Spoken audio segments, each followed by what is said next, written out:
Welcome to our 248th weekly webcast. Today, what we're going to do is we're going to focus on the topic of AI is your new career tool. Unlock your career potential and skill up for the future. Now, we have two special guests who are experts in AI and your career that will answer all of your AI and career-related questions. So please type your questions for our two experts as I interview them. Now, the first of two interviews on today's webcast is with Regan Morehouse, who is a Senior Vice President of Global Education for ServiceNow. ServiceNow has a market capitalization of well over $100 billion. And the company is a cloud platform for workflow automation, customer service, HR, business operations, and much more. And so Amy joined ServiceNow earlier this year, and she leads the global education function for the company to ensure that their customers, partners, employees, and individuals everywhere have the skills needed to thrive in a ServiceNow career. And prior to joining ServiceNow, Amy spent 15 years at Salesforce, where she was a Senior Vice President of Global Salesforce Ecosystems Enablement. And so it is my great honor and privilege to interview Amy. Amy, thank you so much for agreeing to being interviewed. Oh, thanks so much for having me. And hello, everyone. Awesome. Thank you. So my first question is, how will AI impact the workforce and how can workers prepare? Well, I think what's really fascinating about thinking about AI is we hear about it everywhere. And a lot of what we hear about sounds a little scary for a job seeker. But I think what's really fascinating, we've done some research recently that looks at jobs that may be disrupted by AI. So jobs where machines can do the work of machines really well. And we looked at what are the skills that are going to be needed a couple years from now. And the good news is we still need humans in the loop with great skills. So I think some of the technology skills that are actually going to be needed in the future are things around creativity, collaboration, creative thinking, problem solving, all those things that we innately humans are good at doing. So I think really as we look at some tasks will change with the influx of AI, but there's a lot of work for all of us to keep honing our skills so that we can really contribute and thrive in this new economy. Perfect. Thank you. Appreciate that. My next question is, with the rise of AI, the most critical skills of the future workforce are shifting. And so what will become the most critical skills and how can somebody acquire them? Well, I think, again, what we are looking at with generative AI is technology is going to empower speed, efficiency in a lot of areas, which is great. What all of us need to consider is that we need to keep adapting our skills as we go. So really creating sort of a lifelong learning mantra for ourselves. Because what we're going to be asked to do is going to be rounding out the technology. For everybody who's on the call, you've all used AI in some way. You've all played with ChatGPT probably when it was first announced, and you've asked it some questions and you got some information. But it still tells you before you put that prompt in there that it may not all be accurate and it's coming from many sources. So you've still got to use your brain and sort through what actually is needed. So I think we have to keep that in mind as we look at some skills are shifting. So maybe even for developers, it's going to be easier to create code. So what else does that unlock for a developer, let's say? It's really around the creativity. What problem are you going to solve? So I think that's really where the skills are shifting. Less of the manual tasks and less of the mundane tasks that you have to do over and over again. And how do you provide your point of view? How do you do that analysis?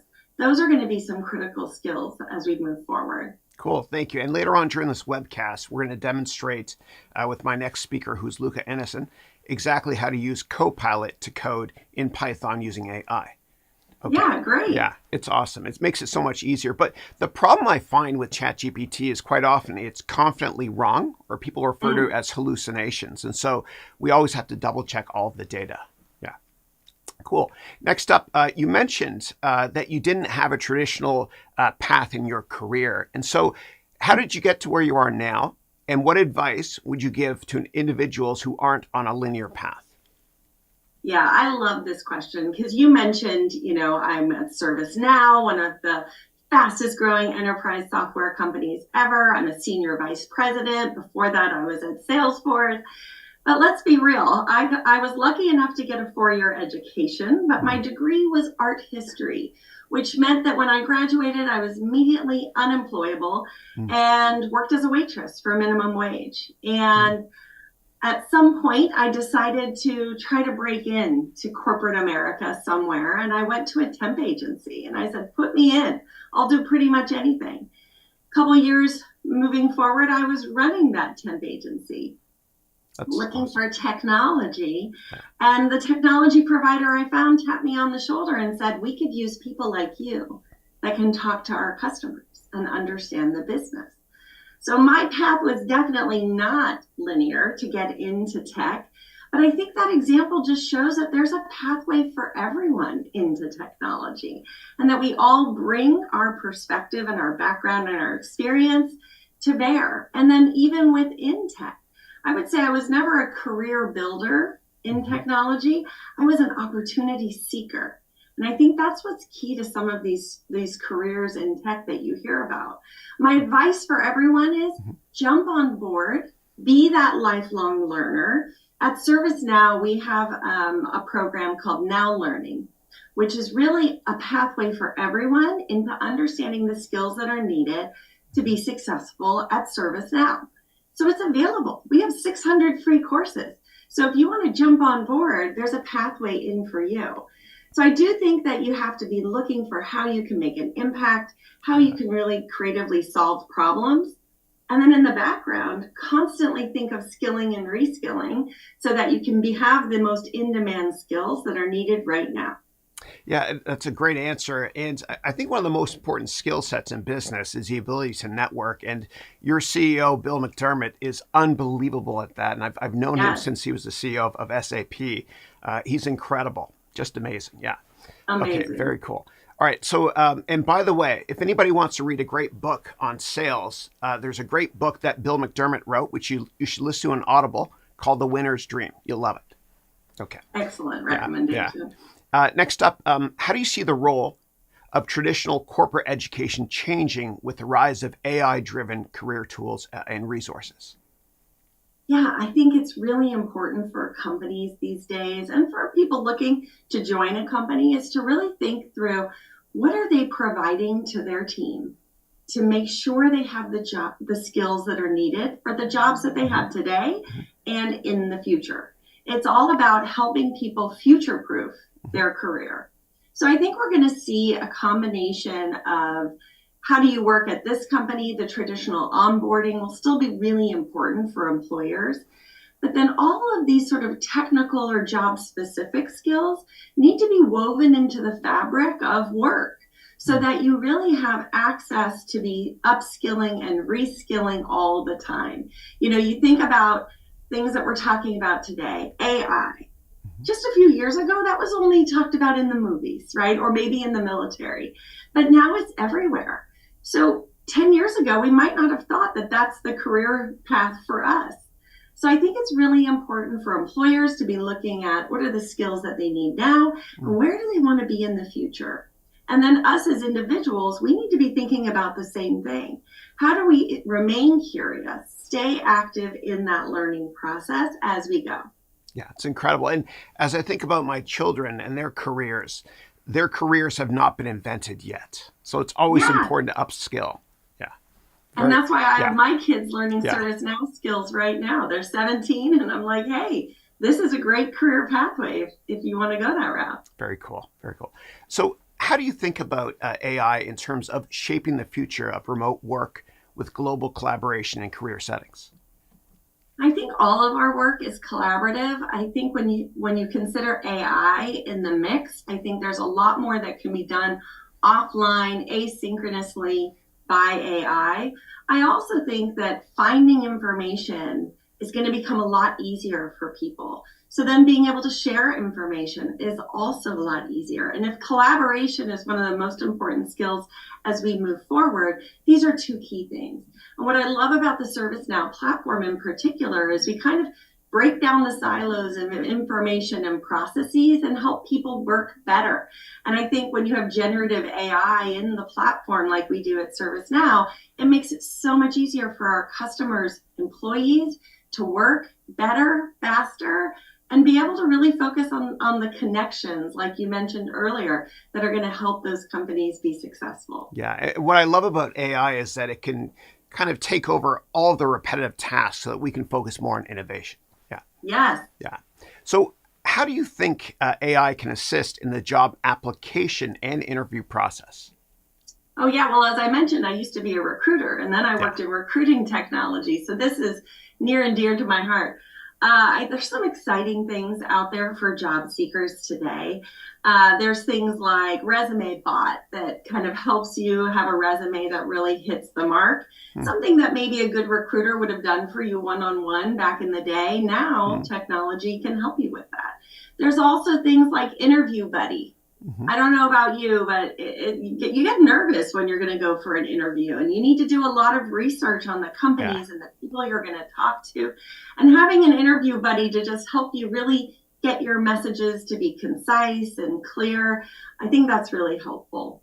On the flip side, I think there's also, one thing that we've done with ServiceNow to help people prepare is really map out what a career journey is, so that everyone can see themselves into the right pathway.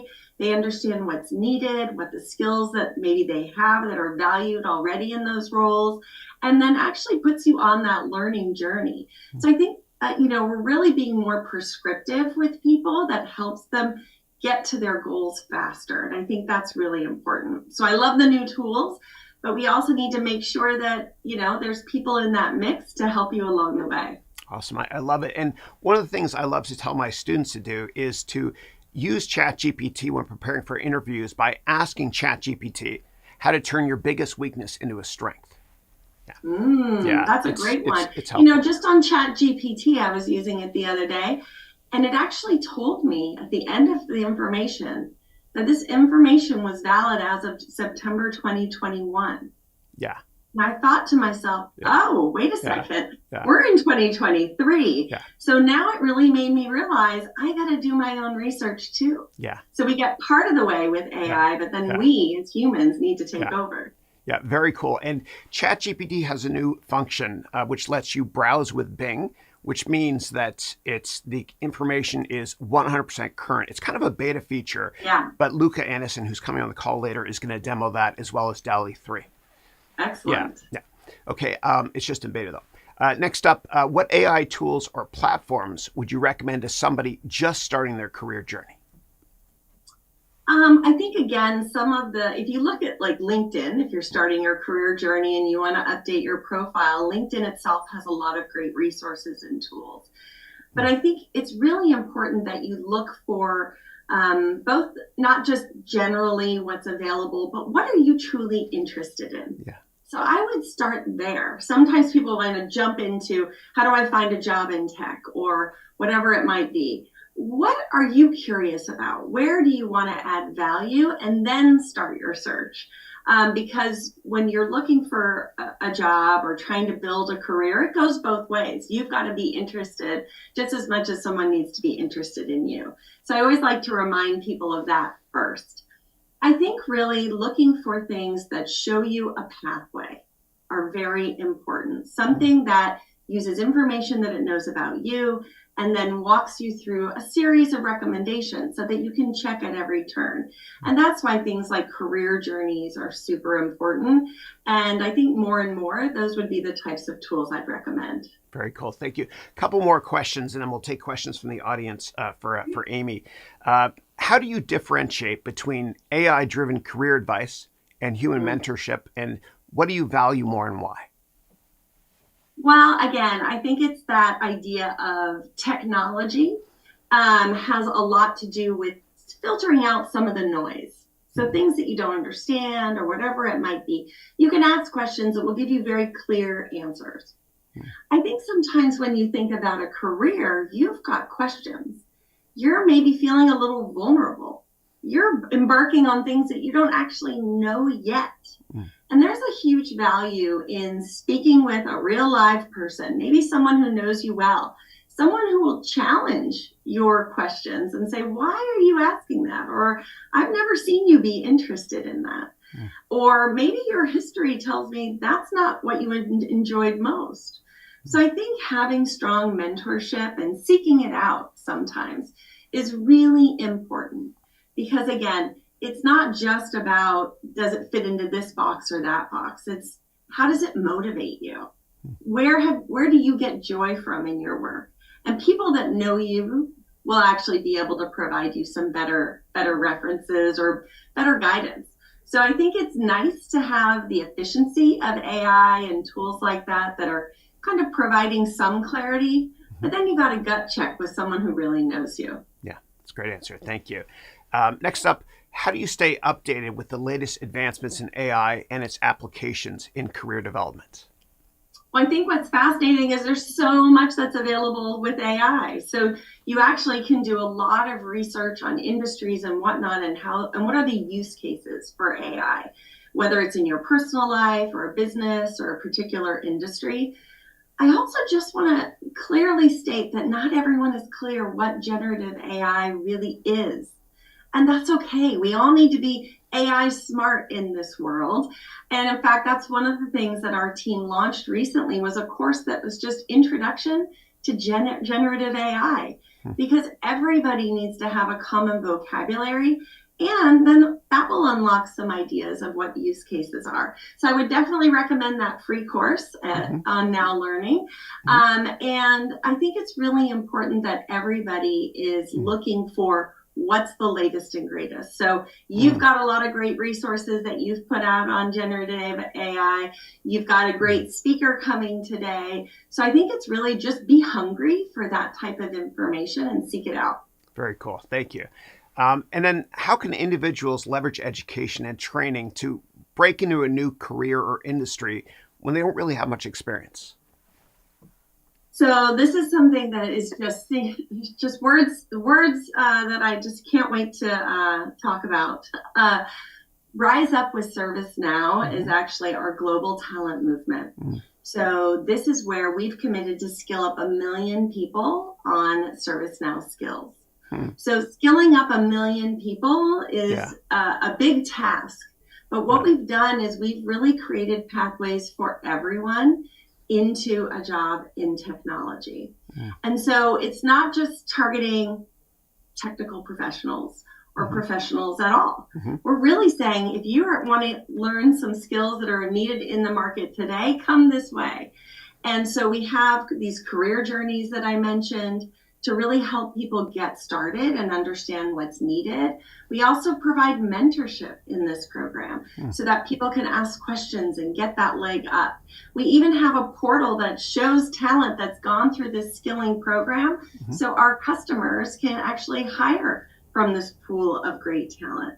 So as I think of people that want to get into technology, just know there's a place for you and there's pathways in. And then, of course, naturally, we hope they come to ServiceNow and want to have a ServiceNow career. But even in that, if you want to be an IT project manager, if you want to be a business analyst, we have pathways for all of those roles. So it's not just deeply technical people. It's folks like me that want to just start learning and get some skills that are ready for the market.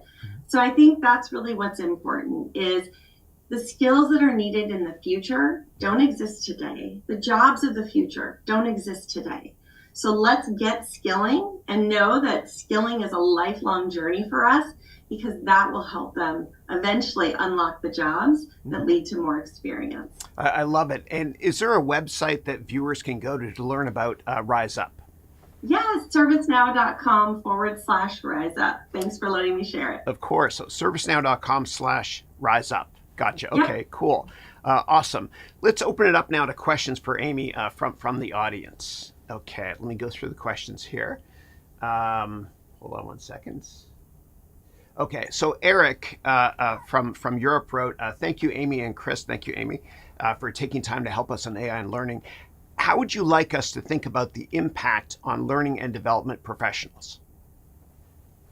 On learning and development professionals? Yeah, like I guess people that work at companies that work in L&D. Yeah, Yeah. how can they use AI? Yeah. So I think for sure it's looking at the analysis of the skills that are going to be needed in a company. So there's lots of tools that organizations can use to say, what are the sort of more power skills or soft skills? What are the technical skills? And then really mapping out that journey. So there's a lot of AI tools that help with skills mapping and workforce automation in that area. But I think it's also on us as learning and development professionals to make sure we segment those and create unique perspectives and journeys for our teams. So each organization will be slightly different. If you've got an engineering organization versus a sales organization, those are far different competencies and different skill sets. So we really need to make sure that these are personalized journeys. And I think that can be helped with AI as well as with great learning and design. Very cool. Thank you. Next question is, can the AIs from Microsoft, SAP, and ServiceNow collaborate? Absolutely. I think one of the great things about our platform, it's a platform for digital transformation, right? And that being the case, you're going to have a lot of different solutions that come together in an enterprise. If you're a company, you don't typically just use one system to run your whole company. And so having a platform that is easy to integrate and collaborate with other technologies is essential. Very cool. Thank you. And the last question I have here is, would you recommend that candidates use ChatGPT or Bard to write their resumes and motivation letters, or is this not a way to go? And let me add to that also. You mentioned a tool earlier today people can use that's AI-based to create their resumes. What was that tool again? Resume Bot? Okay, Resume. Okay, cool. So would you recommend candidates also use ChatGPT and Bard to write the resumes? Well, we've always needed guidance to write our resumes. I think what's important is it has to actually uniquely reflect you. So you don't want any kind of voice or tone that isn't uniquely yours. So I think these tools can help you clarify what you're trying to say. I've used Grammarly for a long time to make sure my emails have the right tone and I'm using the right grammar. So I think there's a kind of a healthy mix here. I think those tools are really useful for helping you net out your experience and what's key to focus on. But then you need to come back. Again, the human needs to stay in the loop. You need to come back and say, is that how I would represent my background? Is that the language that I use? Because again, you don't want it to seem like a completely different person if you actually land the interview. And you actually need to make sure that what's on your resume is how you would explain what you've done. I think what's really important is that we represent our background and skills authentically. Because we all have something to bring to the table. We don't need to overinflate it. But I do think some of these tools can help you clarify some of the details and maybe the format of what to use. Great words of wisdom. Thank you. And Amy, thank you so much for your time. I appreciate it. Thank you so much for the opportunity. All right. God bless. Take care. Thank you. Thanks. Okay. So what I'm going to do is I'm going to take a very short break. And in a minute, I'll be back in this studio here to interview Luka Anicin, who flew in from Serbia and is staying with me for a month as we're filming a new complete Python course, working very hard on. And Google developers refer to Luka as one of the top 150 AI experts and machine learning experts in the world. Luka's going to show us how to use DALL-E 3, which was just released by OpenAI and is mind-blowing. He'll also take all of your very technical questions, or any questions really, from both of us on AI. So before I get Luka, here's a very short, life-changing interview clip with Steve Jobs that I licensed from the Silicon Valley Historical Association. I'll be right back. Thanks. When you grow up, you tend to get told that the world is the way it is, and your life is just to live your life inside the world, try not to bash into the walls too much, try to have a nice family life, have fun, save a little money. But life, that's a very limited life. Life can be much broader once you discover one simple fact, and that is everything around you that you call life was made up by people that were no smarter than you. And you can change it. You can influence it. You can build your own things that other people can use. And the minute that you understand that you can poke life and actually something will, if you push in, something will pop out the other side, that you can change it, you can mold it, that's maybe the most important thing, is to shake off this erroneous notion that life is there and you're just going to live in it, versus embrace it, change it, improve it, make your mark upon it. I think that's very important. And however you learn that, once you learn it, you'll want to change life and make it better, because it's kind of messed up in a lot of ways. Once you learn that, you'll never be the same again.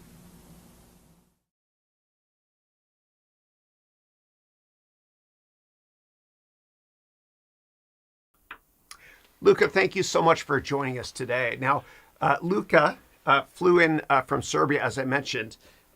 He's really tall, so I'm actually on a stepping stool. I'm 6 feet tall. He's like 8 feet tall. So Luka's going to show us today how to use DALL-E 3 and also take any questions that you might have on AI. And Thomas wrote here, I've been enjoying Luka and your training in the AI program. Luka is incredible. Yeah. Awesome. Thank you, Thomas, for enjoying our program. Excellent. Do you want to show DALL-E now? Sure, but maybe there are some questions. Questions first. Okay, cool. Yeah. Well, Manas says, nice beard, Luka. I agree. It is nice. All right, awesome. Okay. So I will draw something for you guys to test it out together with the ChatGPT. So what I'm drawing, this is a blank piece of paper, and the idea is basically with the new ChatGPT, you can draw kind of a website. And what I want to do now, I didn't test this before, so it might go completely wrong. So we'll see.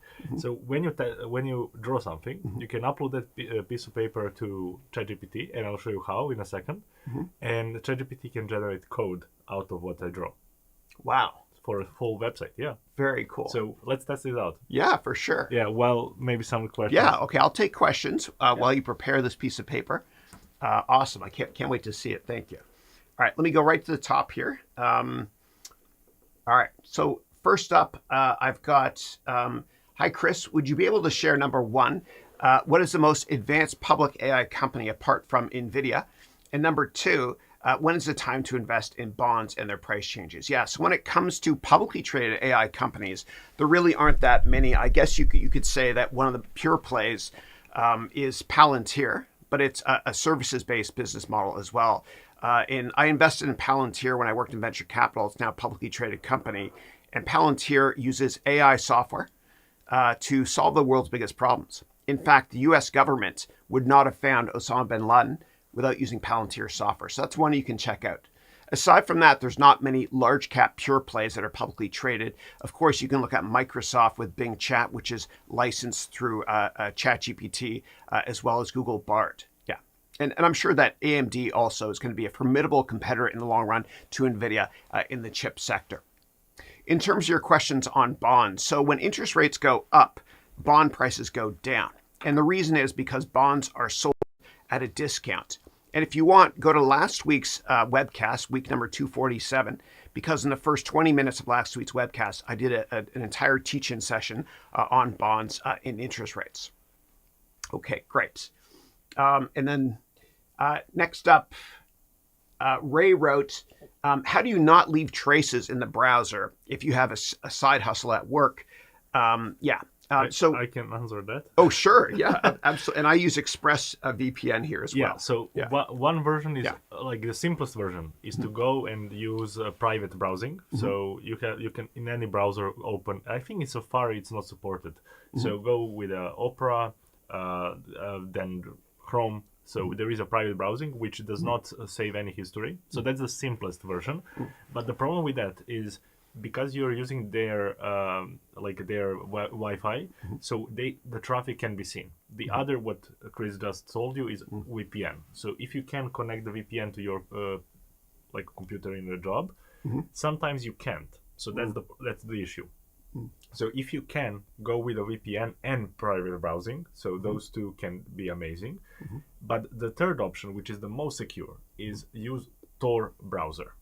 So Tor browser is for basically accessing the dark web, because it has layers of connections, and by the nature it will send any request to multiple routing points around the world. Yeah. Okay, cool. And dark web, you mean it's hidden from what we search for? It is, Gotcha. yeah, but okay. in most cases, like they are not asking about the dark web, so you can Yeah. use for normal web as well, Yes, Tor that's browser, what- yeah. but it's going to be like not visible for most people, like in the company. Okay, cool. Thank you. And in terms of using Express VPN, my favorite vlogger, Marquise Brownlee, recommended this. I use it. I think it's a one-time fee or a monthly fee of $9, and you can use it on 5 different devices, including desktop as well. And the great thing about ExpressVPN, and I'm not sponsored by anybody, nor will I ever be, but the great thing about ExpressVPN is that you can choose different regions of the world that you're based in. So you can test how your website looks, etc., or Google searches in different countries. Okay, great. I sent you the email. Okay, great. So you send it to me, the image to my Gmail. I'll open it up now so everybody can see. And I'll take the next couple of questions while we get ready here. Thank you. Okay. Next question is, what is the most inspiring project you're working on right now in technology beside ChatGPT and similar? Well, for us, we're working together on a Python course, which is going to be a masterpiece. It's going to be a lot of fun. It's going to be a blast. A blast. Very cool. Awesome. Okay. Do you want me to go to my Gmail here? Yeah. Okay, great. So what I'm going to do is I'm going to share my screen here, and then we're going to go over, and let me just shut this down here to save some bandwidth. Give me 1 second. Sorry. Okay. I'll go right here, and you want me to open it, right? Yeah, you just download the image to your computer. So you sent me this image here. IMG, yeah. Okay, great. Oh, here it is here. Okay, great. So I'll save it here. And then that is going to be saved directly on my desktop here. Right there. Great. Cool. Okay, great. Awesome. I'll let you take over. Did you share the screen?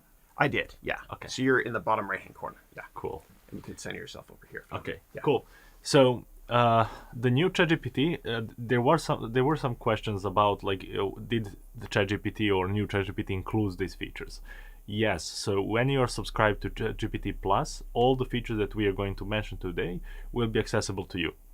The thing about, just to note, for example, for my account, I don't have access to DALL-E free, so we are using Chris's account.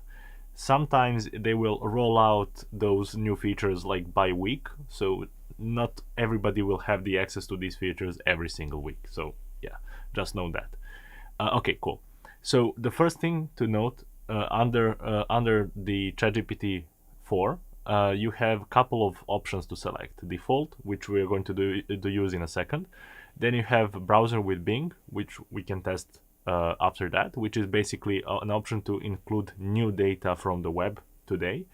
Then you have advanced data analytics, plugins, which we already know, and DALL-E free, which is something amazing.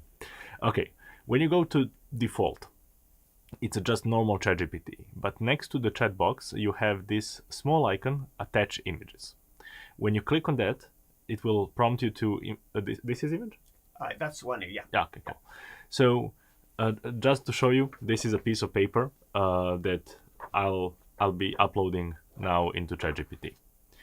And this piece of paper will be a combination of Google's search interface and something that basically some traditional website that has a header and stuff like that. And when I upload the image, I will just say write a code to implement this web page. So you don't have to be really explicit when you're writing the first prompt, because the image, as always said, has 1,000 words.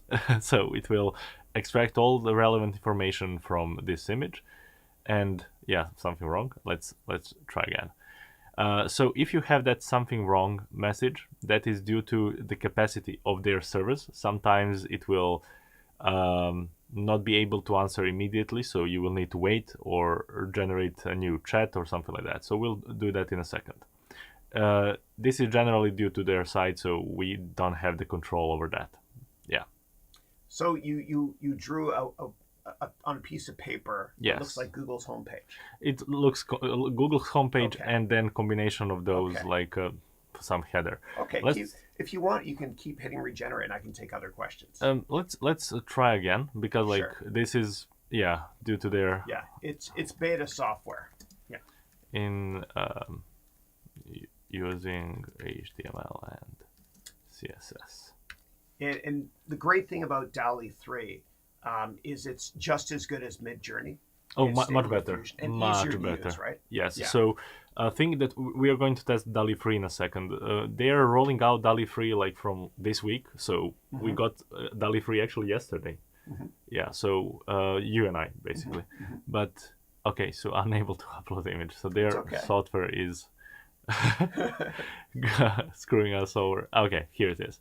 Let's hope it's going to work now. Okay, so if this doesn't work, we're going to switch to DALL-E 3. DALL-E 3 is based on like a lot of research done in OpenAI, and basically what they did, you can go to DALL-E 3 here, and you can write what you want to be generated. I would say keyboard with a logo, I don't know, AI in the middle of it. So the thing about all generative or our generative models, such as Midjourney or I don't know, DALL-E 2 or Stable Diffusion, all of those had a huge problem by using text. So if you type "I want a logo with these words" in Midjourney, for example, or ChatGPT, or sorry, DALL-E 2, it won't be able to generate those. But DALL-E 3, as they say, they solved that problem with that. So it will generate 4 images depending on the request, in this case 4, and you will see that it also describes on how it generates. As you can see here, that's cool, so right? it has AI inside of it. Very cool. Like, this is something that I would like, and you can copy this image, you can download this image, and you can use it in any way that you like.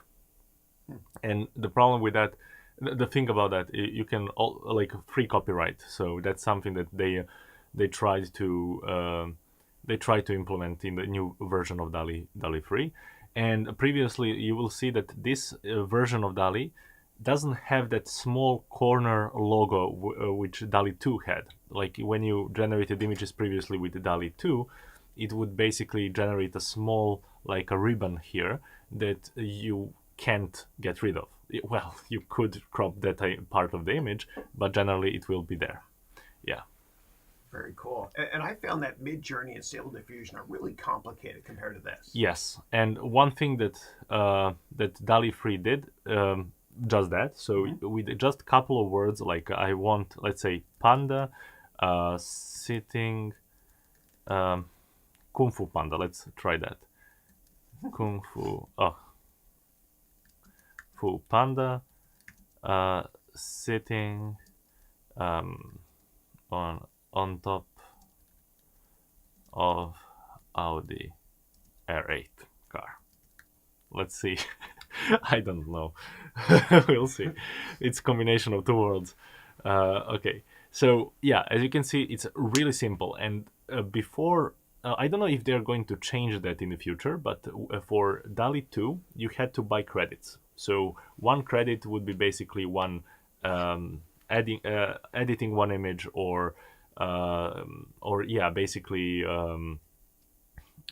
generating images and stuff like that.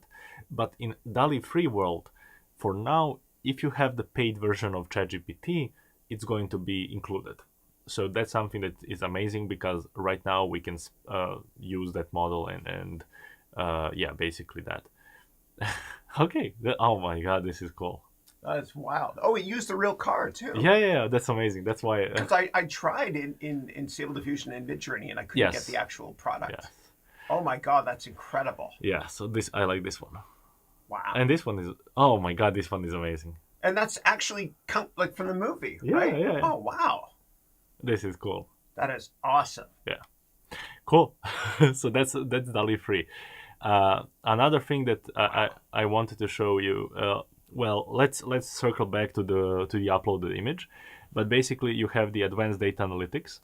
So the advanced data analytics allow you to upload the files of data sets, for example, but be really careful. Don't upload the data sets of, I don't know, your proprietary data, because that might be there in their servers at the end. So make sure to stay away from uploading your proprietary data. In this case, like advanced data analytics allow you to even execute Python code. So what I can say, import the Iris data set, or let's use Boston housing data set, which is a really known data set in the world of data science. Summarize it and do the proper ETL, which means basically analysis, extract, transform, and load, which is the ETL, which is the process of loading the data set and transforming it, working with it, analyzing it, to be able to apply some machine learning algorithm on top of that. And as you can see here, it will generate some text, which is normal to ChatGPT, but this is new. So if you click here, you will see that it actually wrote Python code and executed this for us. So here is a brief overview of Boston data set. It will now tell us more about every single column, which is fucking amazing. Sorry. That's okay. Which is amazing. No swearing. But yeah, basically that. And yeah, so after that, potentially it will also visualize the data set in a sense of graphs, distributions, and stuff like that. So that will be able to be shown here as well. He wrote also the code for analysis of statistics, which is something that I asked. And here we have like the proper distribution of data. Amazing. Now it's going to go even further and do the handle missing information, feature scaling, and stuff like that. And yeah, I'll prepare the prompt after that. Use a recommended ML algorithm and apply it to this data set. Okay, so what I didn't specifically, I didn't want it to use some algorithm that I wanted it to use, so I just use as recommended because it will recommend some algorithm to us. And here, like for example, here you can see that it's handling missing data, standardizing the information, all good stuff from data science. And now that it's done, I will just say, hey, use ML algorithm and use it. So it will, because this is the Boston housing data set, the goal is to predict based on the features of the house what is the price of that house. So that is a regression problem because we are predicting a real number, continuous number, so basically a price, and it just explain it here and it's going to suggest some algorithms and it's going to test it out. So splitting the data here. And yeah, so let's see, and here is the results. So this is the results of the processing, and now it's going to use a random forest regressor, which is here, yeah. And let's see if it's going to report also the final results, which it is, yeah. Here is the final result. So R2 score, which is kind of an accuracy for this model, 0.89, which is about 89%, which is amazing. That's great.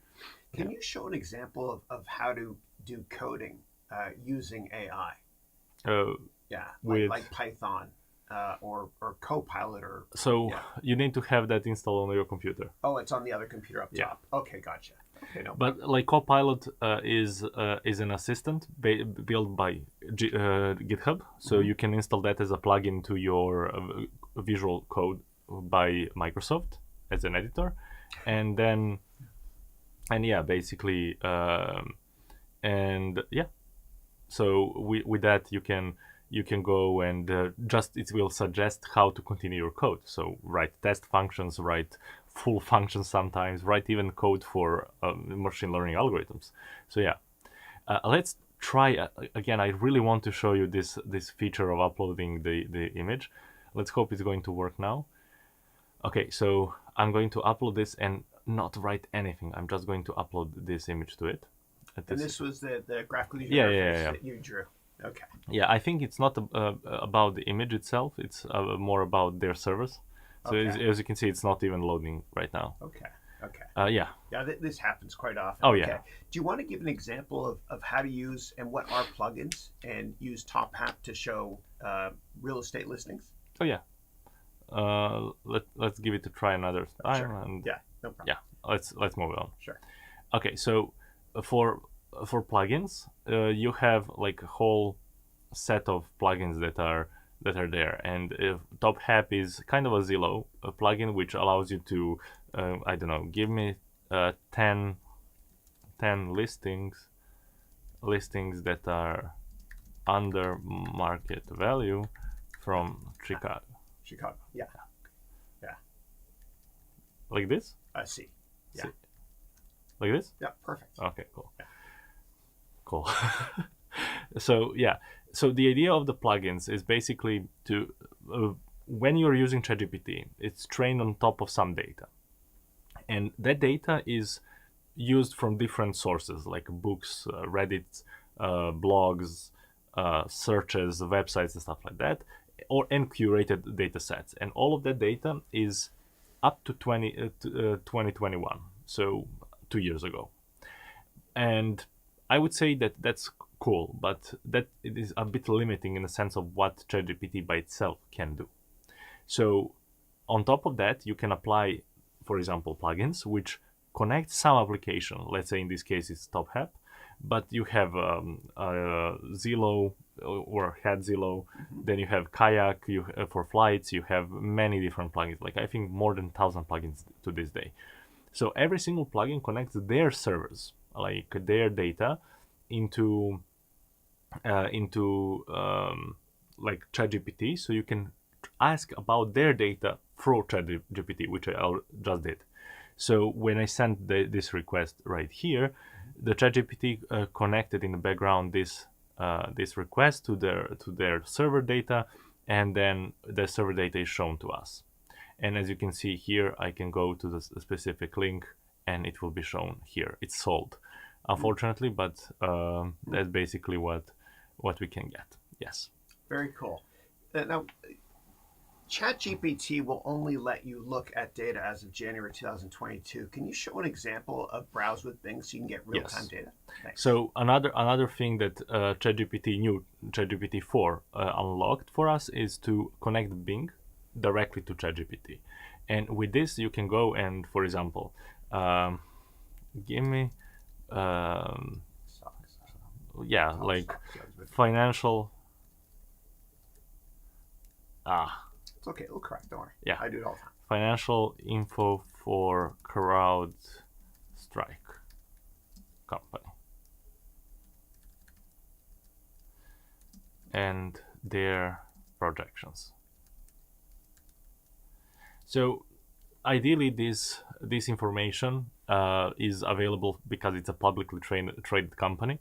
So either they are going to invest to their investors and talk about this information, or have some specific documents online showcasing this information. And which, as you can see, it found out on their website, and now it's going to report it to us. And as you can see here, it's using browsing to go to the internet, search that information, and report back to us. Through Bing, right? Yes. Okay. So the first version of browsing with ChatGPT was done via normal Google, but because of that, everybody blocked them, and Google specifically blocked them also because they didn't want as a competition. So right now you can connect directly Bing and all the searches that are available through Bing directly here, because ChatGPT now has the deals with most of the companies or most of the websites to export their information to us. And one amazing thing is here you have resources where you got this information. Like if I go to this, I'll go to specific link and find out, like, okay, here is the revenue of whatever I asked. Yeah.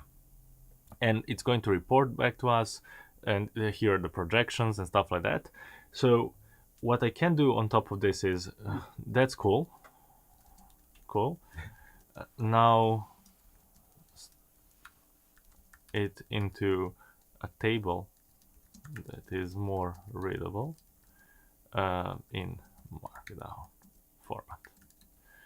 So Markdown format is just a way to express the information. That's it, to structure it. And I just told it, hey, structure it in a way that it's still readable for us, but I can use it directly into some like paper or something like that. And here it is. Yeah. Very cool. Very cool. All right. Next question is from Manas in India. Hey, Manas, who wrote, can we make a game with ChatGPT 4 like Snakes and Ladders or some simple game? Of course. So directly with ChatGPT, like in ChatGPT, no. But what you can do in ChatGPT is build like a game that is text-based. So there are many text-based games in the history, like hey, move right here, explain the environment and stuff like that. So it's kind of a D&D, Dungeons and Dragons game built on top of ChatGPT, and that can be done. But if you want to build a snake or some visual pleasing game, you can, using like, for example, go with Python, and then there are multiple frameworks in Python that allows you to build games by default. And now you can, for example, if I go and open the chat, I will go into default, and I will say, okay, create a simple snake game using Python and Tkinter. So Tkinter is the Python's framework for writing a visual representation of games. And now what's going to do is basically write that game for us. Yeah. So now what you should do after this is basically copy and paste the code that it provided to us to a specific file, and then use that information to basically test it out. If it doesn't work, report back to ChatGPT and say, hey, this is why this fails to execute, and then ChatGPT will ideally detect the error or the source of the error and then give you that information. But yeah, here is the simple snake game. That's wild. Incredible, man. Unbelievable. Okay. I've got a question for you about ChatGPT, which is, can ChatGPT 4 or 3.5 analyze smart contracts for Ethereum and explain them in the functional language? What I mean to explain is what will happen when the contract is adopted, executed, and evaluate the risks. Okay, that's a good question. I would say yes to some degree, because like we can go and get some solidity, smart contract examples. So I'll get some examples and maybe GitHub, let's say. And when I go there, I'll get just a random, like a Solidity example, which might be, okay, sample apps, getting started with Solidity, for example, and then I'm going to use this functional modifiers. So it's a bit more complex. So I'm going to copy it, and back in ChatGPT, what I can do, I'm going to open a new chat, paste it, and then what I'm going to do is analyze.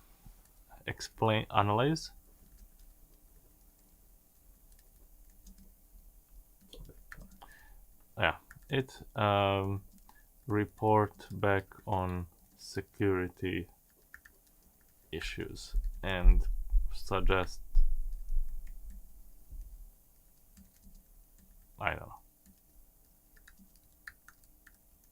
Okay. So basically, yeah. So here is the just analysis of this. What I wanted to say, ChatGPT, because it was trained on top of like up to 2021, the version of Solidity might not be as up to date as something that we have today. So today we have like a 4.8 point something, even later than that. So I would say that some breaches that happened in recent months or years, that after the end date of their knowledge, of the knowledge base of ChatGPT, so it will basically a bit limited on what it can suggest. So yes, it will suggest something, so you can get that as a starting point, but it won't be on a level of security analyst for a blockchain. Yeah. Very cool. And Luka, while I have you here, do you want to run through some idea generation processes in ChatGPT, like chain of thought, role playing, and all that, and system prompting, just to help people use ChatGPT to its fullest extent? Of course. Thanks. So when you create a new chat, like generally people what will do is do something like this: generate a full marketing plan for launching a new product. And basically they are expecting ChatGPT to generate a comprehensive, as it says now, a marketing plan for a new product. I didn't give it any information about the product. I didn't give any additional information. It just wanted it to tell me. And then people will get frustrated because ChatGPT will generate either too general or not generate anything at all. The problem with that is you're giving it too difficult of a task. You don't know, it doesn't know what you're going to launch, what is the type of product, is it a service, is it an educational product, is it something like a physical product. So that based on those answers, it really depends on what is going to be included in your marketing strategy. So there is another way to approach this problem by using the chain of thought prompting. Chain of thought prompting is breaking down the task into simpler connected steps that allows you basically to to generate certain ideas. And what I'm going to do, I'm going to say, okay, what is needed to be included in go to market strategy of a new product. So I'm going to ask it. So now it's already in the thought process of go-to-market strategy. And now that it's going to define it, I'm going to say, cool. So now we have this product definition and value proposition, then a target market and customer segmentation, channel strategy, and so on and so on. Now that I have that, and it's going to analyze a couple of more and suggest a couple of more steps that needed to be included in our go-to-market strategy. So after that, I'm able to go and say, okay, I'm launching a new educational product, let's say our course, so AI course. I won't go into more details than that. Help me with let's say, what is the next thing? Target market and customer segmentation. Market and customer segmentation. Oops. Okay. So now, instead of asking it to generate the full plan immediately, what I just told it AI course, no more details than that. And now I just ask it to generate target market and customer segmentation. So now I'm drilling down into what I want to happen in the first place, having a full marketing plan. So that's cool. The next thing that we have is, for example, channel strategy. So what I'm going to ask it to do is, after it generates like full comprehensive target market and customer segmentation, as you can see here, we can even go and drill this down if something is not really on pair with what we actually expected. But I would say go to go with channel strategy now. So the idea is basically under chain of thought prompting is you are, instead of giving everything at once, you are building up to the task that you wanted initially. Just be careful with this, because ChatGPT has its own context, so that context is limited. So, for example, right now we are approaching that limit of information that it can capture and use to generate new knowledge. So, for example, here at the very beginning, it generated all the parts that needs to happen. Oops, I exited. Sorry. Okay, so here at the very beginning, it generated all the parts that needs to be included into go-to-market strategy. And after that, then I asked it for more details on target market and customer segmentation, which it did give us, and then it started generating channel strategy. We can potentially go one or two items more until it actually don't include previous answers, because it has a limit to up to 8,000 tokens. So 8,000 tokens is about 9,500 words. So after that, it won't include anything from the past of this, for example.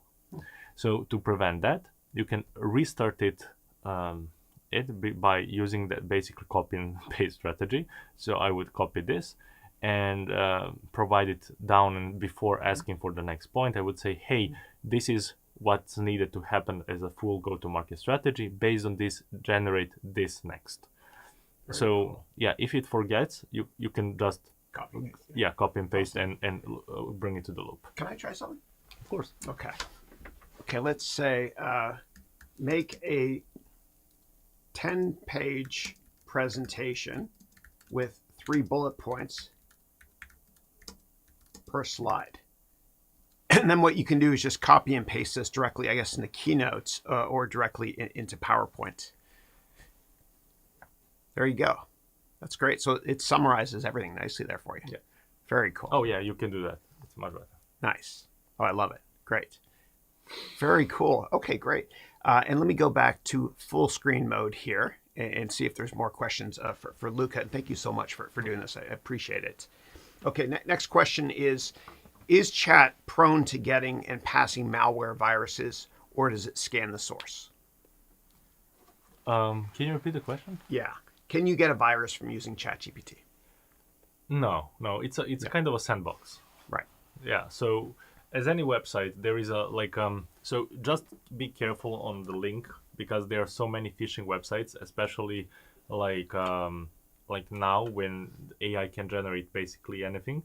Make sure that you know what is the URL of your of the website, so you know that you are actually on OpenAI's website and not somebody else that just copied the interface, because the interface as itself is not that complicated. It's just a chatbot.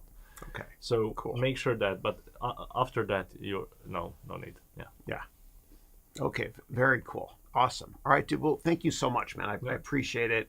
Especially since you didn't get much sleep and flew in from Serbia. So God bless you. Thank you so much, man. Yeah, thank you for hosting me here. Awesome. Thank you, man. Yeah. Thank you. Are there any more questions? Let me see.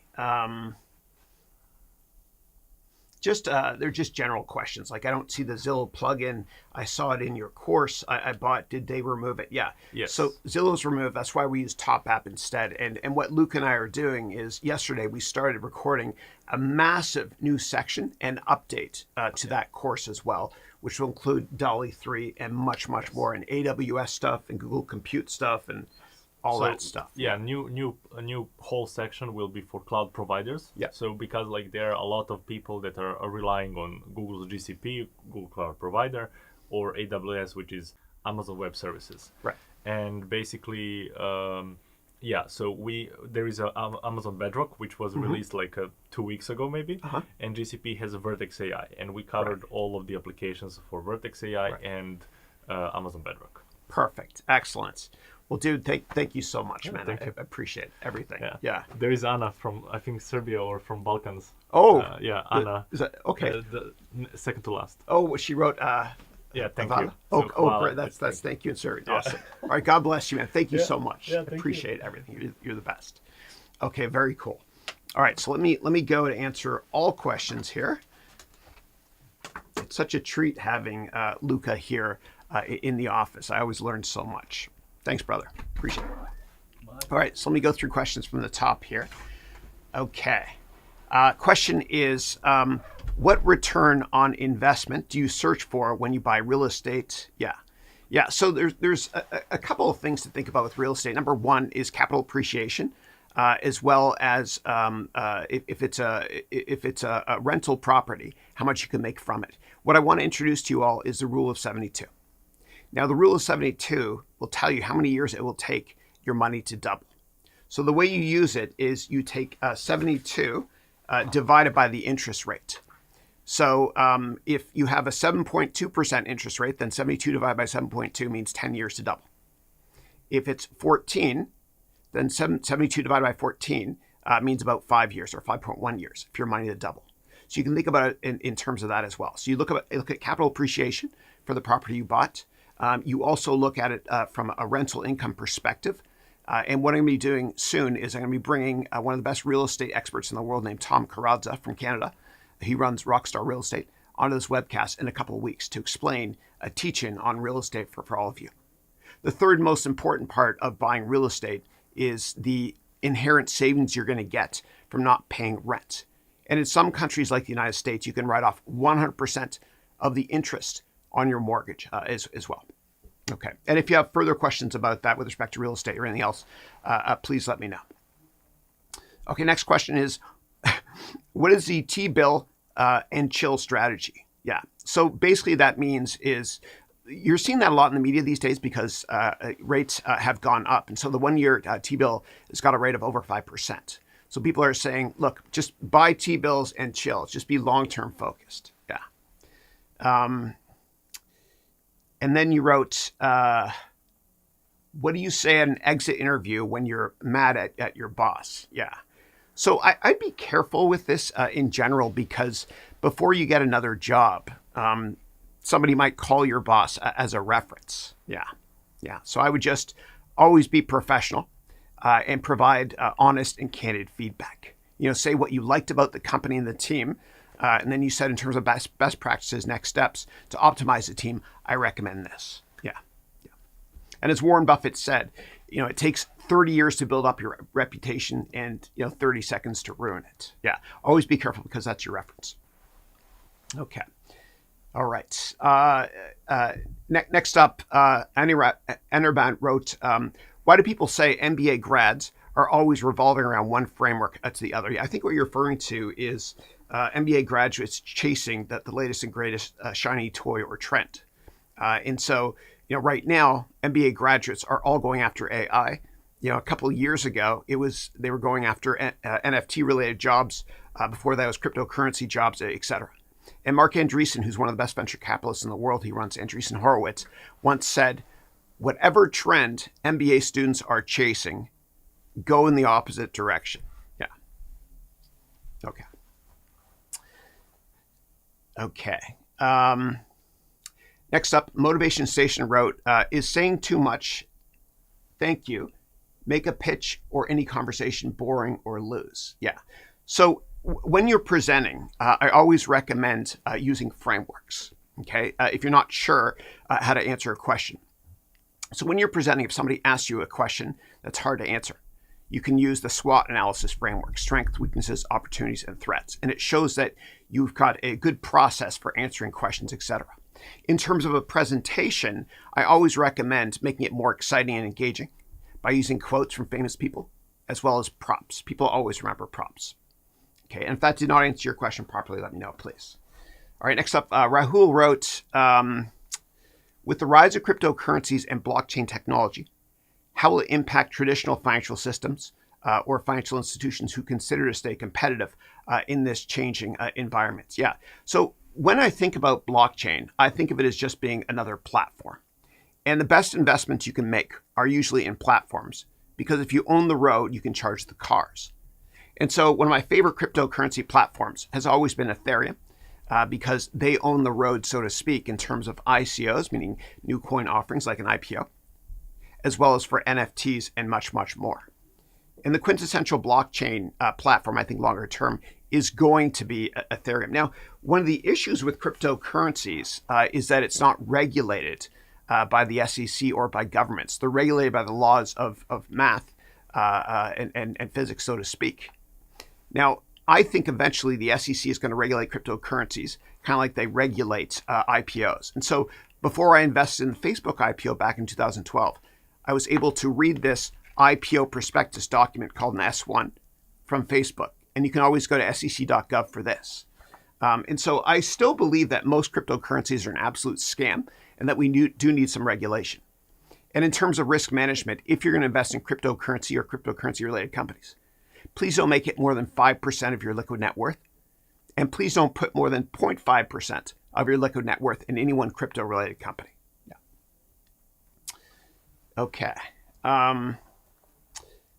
Next up, Prashant. Hey, Prashant, how are you? Prashant's one of my students in my MBA program.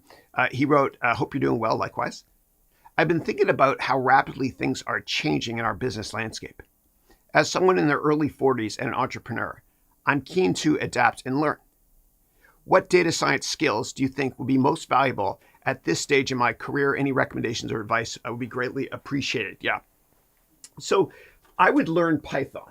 Okay. And there's plenty of great courses you can take online for learning Python. I recommend taking Angela Yu's course on Python. She's great. There's also Maverick Analytics. They've got great courses on Udemy in terms of business intelligence, etc. And Excel is also great for data science from a high-level perspective. And I recommend taking Layla's courses, Layla Garani, on Udemy as well. So I would stick with those ones there. Yeah. And I will be releasing in the next year many more business analytic based courses, including the Python one that I'm recording right now with Luka. Okay. Next up, Andre, how are you? Wrote, hi, Chris and everyone. Live life each day to the fullest. I love it. Amen for that. Yeah. Okay. And then Eric wrote, thank you for the interview. Appreciate it. And then moving on to the Vanquisher, who wrote, I want to do my own perfumery. How do I get supplies like bottles and boxes and alcohol, etc.? Yeah, I'm certainly not an expert in that area. But what I do recommend is writing a thorough business plan first. You know, failing to plan is planning to fail. Always write a thorough business plan. And there's plenty of online resources and online courses from people other than me that teach about that. Yeah, always. And whenever you're starting a company out with a physical product, I want you to think about indirect distribution channels for distributing your product or service, that is. And the reason is because going direct to customers is so hard. And I built a business around indirect distribution, you know, selling my courses, for example, on Udemy. Yeah. All right. Caroline from France, who lives in Canada now, wrote, good morning, Chris. And our guest experts on AI, fascinating topics. Yeah, it was awesome. And I'm grateful to both Amy and Luka for being here with us today. And what I'm going to be doing going forward, in addition to taking your questions every week, is I'm going to be interviewing the who's who, meaning top CEOs, top analysts around the world, people in finance, entrepreneurs, etc. I humbly have a great Rolodex, which I haven't really tapped yet, but I will soon. So I can add as much value to all of my students, and I will never take any endorsements from anybody. Yeah. Okay. All right. Next up, Rahul. Hey, Rahul. Wrote, I agree an MBA is not valuable these days, but what about the brand that comes attached to it, like IIM, Harvard, etc., which might stand out whether it's raising funds externally or getting a hike? Yeah. So in terms of getting an MBA from a top school, what I recommend doing is this first, before considering getting an MBA. Set up 100 informational meetings using LinkedIn and try to change careers or get that coveted job by networking over LinkedIn. And then if after all 100 of those networking meetings, you still can't get the coveted job or change careers, then consider getting an MBA from a traditional school. And I want you to pretend that each informational meeting you do saves you $1,000. Why? because 100 meetings times 1,000 is 100 grand. And that's the cost of a traditional MBA. Now, I was interviewed recently in poetsandquants.com, which is an MBA website. And I mentioned that I think that most universities are going to go bankrupt in my lifetime. I think only 50 universities will be around within 5 or 6 decades. And the reason I say that is because universities, particularly MBA programs, teach you stuff that was maybe relevant last century, right? They teach you theoretical concepts you can't apply in the real world. They don't teach you important stuff like how to network, how to get a job, how to interview, how to present, how to analyze and manage your own money. They teach you how to manage other people's money. And so I think what's going to happen ultimately longer term is people are only going to go to business school or universities in general if it's a great brand name. Yeah. You can learn a lot more online. Yeah. And give me 1 second. I'm going to pull over my step stool here, which I had to move over because Luka is very tall. How you doing? All right, give me 1 second here. All right. All right, next question is Hamad, good to see you. Okay. Thomas wrote, can somebody start this from zero at any age and become successful? You can always skill up online. You can learn any technology skill you want to or business school online quickly. Yeah. Next up, Mutaz wrote, do you think it's beneficial for accounting to learn Python to future-proof my career? Absolutely. Python is the go-to platform to learn how to program. And it's the best platform and coding language to learn when it comes to artificial intelligence. And Luke and I are working on a Python course. Yeah. Absolutely. Yeah. And if you want to learn Python right now, again, go and take Angela Yu's course on Udemy. She's amazing. Yeah. Okay. And then Thomas wrote, I've been enjoying Luka and your training in the AI program. Yeah. Luka's awesome. Yeah. Okay. All right. Next question is from Kiki, who wrote, is this video being recorded to your channel? Absolutely. Yeah, everything I do is on my YouTube channel forever. This is week 248. And what happens is within an hour or so of this webcast being done, my incredible team, John Klee, based in Rochester, New York, transcribes the whole thing so you can click to get access to all the questions asked. Yeah.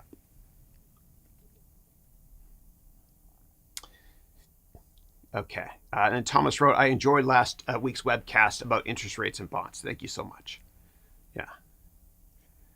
Okay. Let me see any other questions here. And Manas wrote, DALL-E 3 is free with Bing, by the way. Yeah, I beta tested it last night using the Edge browser on my Mac, Bing, and I couldn't get it to work properly. I prefer to use DALL-E 3 right now, at least, within ChatGPT. Yeah. Okay. Next question is from Manas, which is, according to you, how long will the market rate stay high? Yeah. So it all depends on what government inflation, meaning CPI data, and unemployment data has come out at. And last week, I explained how to use various government websites to track all that stuff in real time. What is terrifying, and I pray for global peace, given recent developments, of course, what is terrifying, though, is first of all, the loss of human life, but also a potential spike in oil. Yeah. It's deadly. Yeah. Okay. And lots of prayers to our friends in Israel, of course. Yeah. Okay. Next up. Question is from Mustafa, who wrote, hey, Chris, I'm doing an investment competition, and I was told to invest in REITs. What REIT do you recommend for me to invest in? Yeah, I don't give specific financial advice, but I provide you with lots of platforms so you can do your own research. And for those who are not familiar with REITs, it stands for Real Estate Investment Trust. And it's kind of like buying a stock, but it's exposed to lots of different real estate properties. And by law in most countries, when you buy a REIT, and you can look at REIT ETFs if you want to, when you buy a REIT, the company that creates the REIT by law has to pay out 90% of the profits in terms of dividends. And if you want to do research on any ETF to invest in, what I always recommend doing is going directly to going to etfdb.com. That's etfdatabase.com. My mouse is out of batteries here. Kills me. But just go to etfdb.com, and what you can do is you can look at any REIT that you want to. Okay, I do have juice. I have power now. So let's go there together. etfdb. Okay. So right here, you can drill down and look at REITs, meaning real estate investment trusts, and any ETF you want to.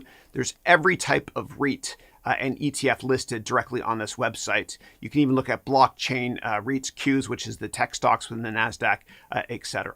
Yeah. All right. Let me go back here.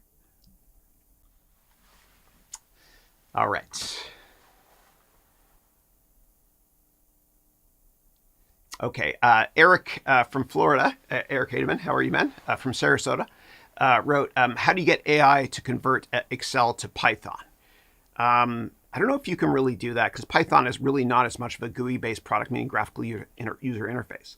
But in our upcoming Python course, I am going to be teaching you how to do Python within Excel. And you can do Python within Excel right now, but you have to try the beta version of Excel on Windows only, not a Mac yet. And it's incredible because you can type equals py for Python and then insert data frames. Yeah, and we'll show you that in much more detail in our upcoming Python course. Yeah. Okay, next question is, can AI optimize an Excel file? Not to my knowledge right now. I think if that's going to be developed, it'll probably be developed directly from Microsoft and incorporated into Bing Chat. Yeah. Okay. And in terms of optimizing Excel file, sometimes a reason Excel file might not run that quickly is if you're using macros and your VBA code within Excel is not optimized. And I'm sure you can copy and paste your VBA code from Excel into ChatGPT and Microsoft Copilot, etc., and optimize your code that way. Yeah. Okay. Next question is, can AI help with 3D printing? Yeah. So what I would do is I would beta test DALL-E 3, and you can create images there that will look 2 or 3 dimensional. And then what you can do is maybe go to Autodesk website to see if there's a way to convert that into an AutoCAD file using AI so that it is 3D enabled. And I played around a lot also with Adobe products when it comes to AI, like Photoshop, etc. They're kind of buggy though for now. Yeah. You can also search for a plugin on ChatGPT to see if there's something out there that will allow you to take a 2D image and make it 3D. Yeah. Okay. Okay, question is, how can I learn industry level blockchain? Also, how do you land jobs with companies like Uniswap or Aave? 2 companies I'm not familiar with. Yeah. In terms of learning how to create a blockchain, there's a guy named Kirill on Udemy that has a course on how to create a blockchain. I recommend checking out his course. Yeah. In terms of how to get a job at any company, well, whenever you see an opening for a job online, the probability of you getting that job is literally 1 out of 250. It's true. So who gets that job? Well, it's usually somebody that knows somebody that works at that company. And so what I recommend doing is setting up just a ton of informational meetings, leveraging LinkedIn with people that work at companies you want to work at. And find people with something in common with you. And bond before business first. And if you want to learn how to do that, you can always go to my website, which is harouneducation.com, and scroll down, and there's a free book that I have that will teach you about how to network. Yeah. Okay. And somebody criticized me for mentioning that book a little bit too much, so I'm not going to do it as much. Yeah. I'm fully transparent, though, as you know. Okay. And then Michelle, how are you? Michelle also went to Columbia Business School, my MBA program. She lives here in the Bay Area, and she's an expert in the automotive IT sector. She wrote, can we do the same thing for Bard, like the same prompts, since Google has access to all YouTube videos? Yeah, I'm not sure about Bard with respect to accessing YouTube videos yet, but you can certainly use chain of thought prompting within Bard as well. Now, the problem with Bard is that it doesn't show you all the sources of data. But when you use ChatGPT with the Bing plugin, or when you use ChatGPT on Bing's website, you get the sources. Yeah, the problem with Bard is you don't get those sources yet. Yeah, but one thing I do like about Bard is it's really easy to access data sets and export them within Bard directly to Google Sheets. And just FYI for everybody, you can't use Bard in every country yet. Yeah. Okay. Okay, and then Thomas wrote, I have your MBA, Excel, and AI courses, and I passed one university Python course recently, but at 63, I'm wondering if taking your upcoming Python course would be a good move for me. Yeah, I don't think age matters at all. The average age of somebody starting a company in the United States is 52 years old now. Yeah, and there are many people on this call that will live to be 150. Yeah, and there are CEOs that are approaching 100 years old. And what's fascinating is that the average life expectancy today is 26 years longer than it was back in the 1950s. So you're not 63, you're, Alexa, what is 63 minus 26? 63 minus 26 is 37. You're 37 years old, 37 years young. Yeah. And if you want to start Python right now, again, what I recommend is checking out a Dr. Angela Yu's course on Python on Udemy, which is great. Yeah. Okay. Okay, and then Eric wrote, I tried to create an online course for my YouTube channel, but it gave an error. Yeah. Let me know what the error was, and maybe I can humbly help you with it. Yeah. Okay. All right. And then Eric wrote here, unfortunately, the transcript from my YouTube channel is not available. This could be due to reasons such as privacy settings or lack of enabled transcripts. Yeah, you can always go into settings and you can enable captions and transcripts. Yeah. Okay, and then Thomas wrote here, I'd love to find a way to cut the superb high inheritance tax here in Japan from my possible future inheritance from a state in the United States which has no inheritance tax. Yeah, so when it comes to that, I would definitely talk to an accountant that understands the Japanese tax code as well as the IRS here in the United States. And little side note, I don't recommend that that anybody do their own taxes. Always get an accountant to do your taxes because not doing that is like, I don't know, doing surgery on yourself. You know, the accounting designation has so many rules that change with each new government administration. And accountants, a good accountant, can also keep you out of trouble and get you a lot of tax breaks as well. And if you run your own company, I recommend having the same accountant do your personal and professional taxes. Okay.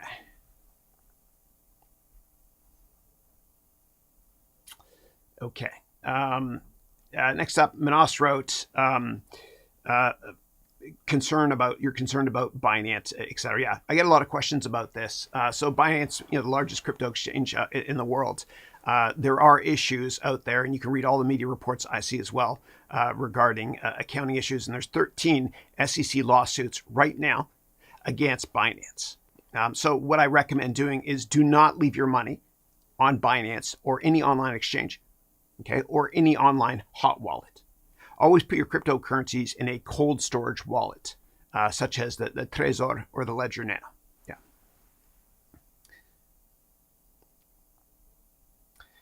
Okay. Next up, Manas wrote, the NVIDIA CEO actually never finished his business plan. I was watching him, and he was in Harvard School. Yeah.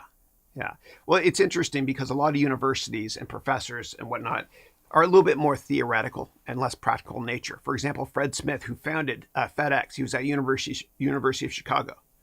And his business plan that he wrote for one of his papers at University of Chicago was on FedEx, and he got a C for that grade. Yeah. Okay.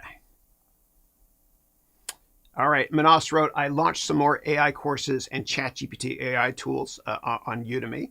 They're now the highest rated. Thank you again for making me a teacher. You made me that. Yes. Thank you so much for that. God bless you. Congratulations. Nicely done. Thanks. And I have your first book as well. I bought it on Amazon. Okay. Okay. Why are oil prices going up? If you're seeing a spike in oil, it's given the geopolitical events occurring now in the Middle East, which is tragic. Yeah. Okay. Okay. Now, Eric is saying, is a REIT, can it be considered a 501c3, meaning a registered charity? You'd have to talk to an accountant about that, as well as a tax lawyer. I recommend going to LegalZoom.com if you need to talk to a lawyer, as it's the cheapest way to get legal advice. And it's what I use as well. Yeah. Frenchie from Philadelphia, how are you? Congratulations on Bryce Harper, his 2 home runs, and his stare down of the Atlanta second baseman in the World Series game, or the playoff game the other day. So Frenchie wrote, good morning, Sensei Chichi. Thank you. And Luka, you wrote 2 of my favorite guys. And that was my nickname growing up when I was a little kid. So it's hard to say Chrissy. So I said Chichi. Yeah. And then you wrote, what is your opinion on Intel's new venture into the AI chip war? Yeah. So I don't think that Intel is very innovative anymore. I usually say that whenever a founder leaves a company, investors should run for the exit. And when Andy Grove left Intel as the CEO, God bless me, passed away not so long ago, that was the telltale sign when to not invest. Again, when founders are no longer engaged with a company, you run for the exits. Now, many years ago, Intel, I'm sure, thought about buying NVIDIA, but antitrust would not have let them do so. Yeah.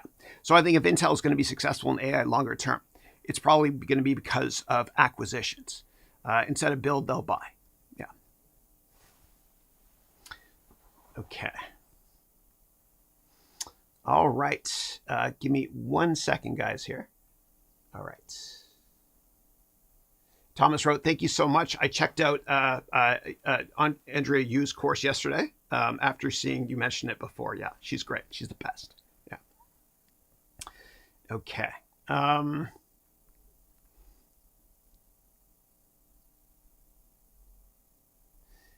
Okay. And then Mark, who goes by Satones, he's based in the Detroit area. He lives in Michigan. Great guy. He writes in all in caps. And I love seeing this because it reminds me of my grandfather used to write in caps. He wasn't yelling at me. He was just typing. But you wrote here, a shout out to Professor Chris and my global MBA family. Great to see you, brother. And you wrote, do I need to hire a CTO to advise on building a technology company, for example? Yeah.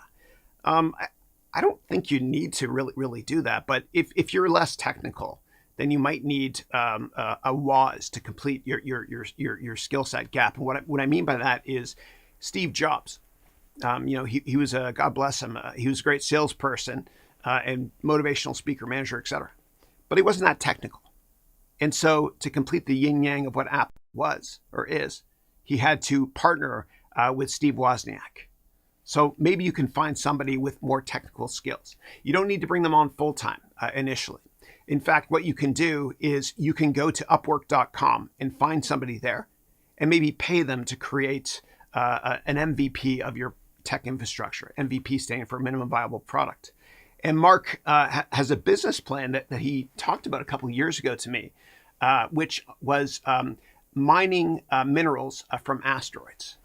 And I'm sure you saw the NASA press release the other day on how they've done that. They've taken some elements from asteroids, and they're now analyzing them right now. Yeah, it reminds me of the movie series or the TV movie series of Dune. Yeah. Okay. All right. And Eric wrote, the SEC, Securities and Exchange Commission, basically the police for the U.S. stock markets, said last week that 11% of public companies are under investigation for foolishness. What are your thoughts? Yeah. I never invest in companies that don't have a very well-known auditor, like a Deloitte, Ernst & Young, KPMG, et cetera, that bless the financials. So I always look for that. Yeah. Okay. And Eric wrote, didn't ChatGPT pass the bar exam? It did. Yeah. It's incredible. We live in interesting times. Okay. All right. Next up, last question I see here is from MTI, who wrote, I'm looking at transitioning into general AI or generative AI from technology delivery project management. Do you have any tips on how to make this transition easily? So far, I've not received any job opportunities. Yeah. So if you want to transition, first of all, I would take a lot of online courses that would familiarize yourself with AI. Right? It's tough to go to university for this because the curriculums in universities when it comes to AI are really dated. There's nothing really current, right? They're more theoretical. So I would take online courses in that area.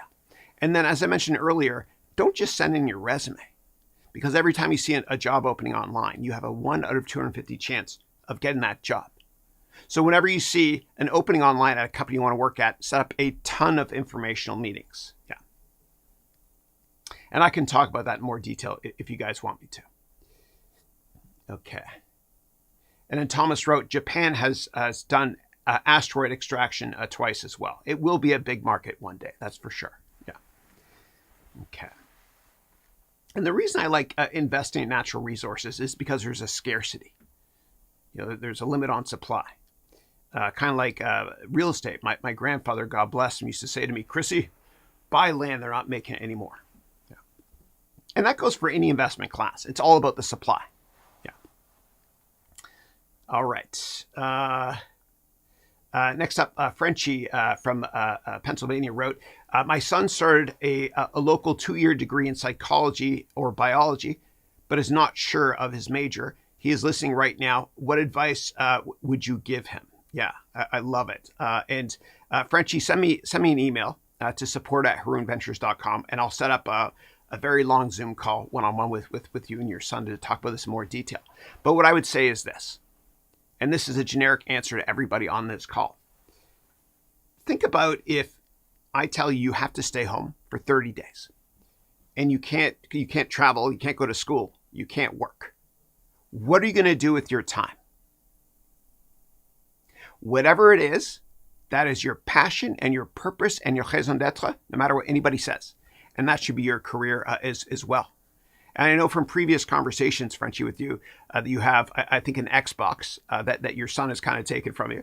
If he is also a big gamer like we are, there may be something in the technology space. And a lot of people that work in Silicon Valley in the tech sector started out as gamers.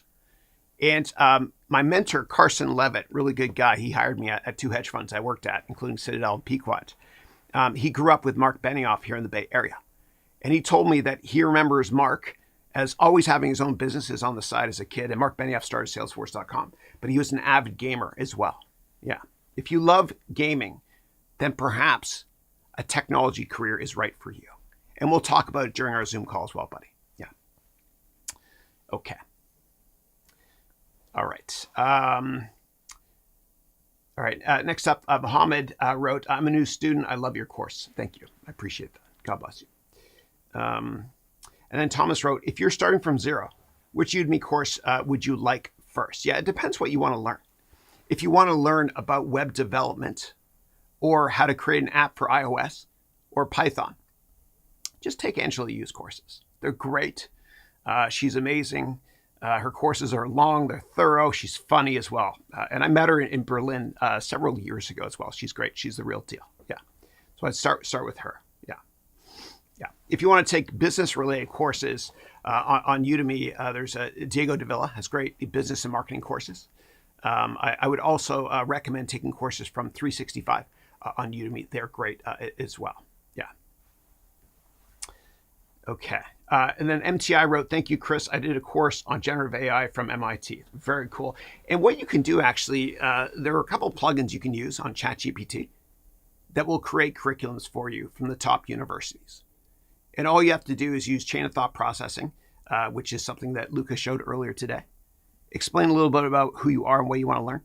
And then ask ChatGPT to create a full curriculum for you and you can even mention schools like Stanford, MIT, et cetera. You can take those courses online for free. Yeah. They might be a little bit theoretical though. Yeah. Okay. Thomas wrote, my grandfather bought 1,000 acres of coal and oil rights in West Virginia many years ago. And it paid off for a short time, but now it's almost worthless. Yeah, especially when it comes to coal. Yeah, There certainly aren't that many tax incentives in that area. Now, I bought a lot of land in Texas, but I gave up the mineral rights to it. And that was the only way I could buy a ton of land on the cheap. Yeah. And Alex P. from Utah wrote, Chris, top of the morning. How much do you bench press? I don't really have any thought-provoking questions at the moment. Yeah. Oh, God. I remember I did 2 plates when I was 19. I could probably do 2 plates now. But yeah. Luka's much better than I am at that. Okay, and then Thomas wrote, I will get Angela's courses for sure. Yeah, she's great. Awesome. Okay, I want to thank you all for your time today. This was fun. Please click the like button, etc. Within an hour of this call being completed, my wonderful staff, John Klee actually, from Rochester, New York, is going to create a transcript of this call so that if you go to the description of this call, you can get immediate clickable access to every question answered. God bless you all, and I will see you all next week. And big shout out to Amy as well as Luka for being on this on my weekly call here. See you next week in week 249. Thank you.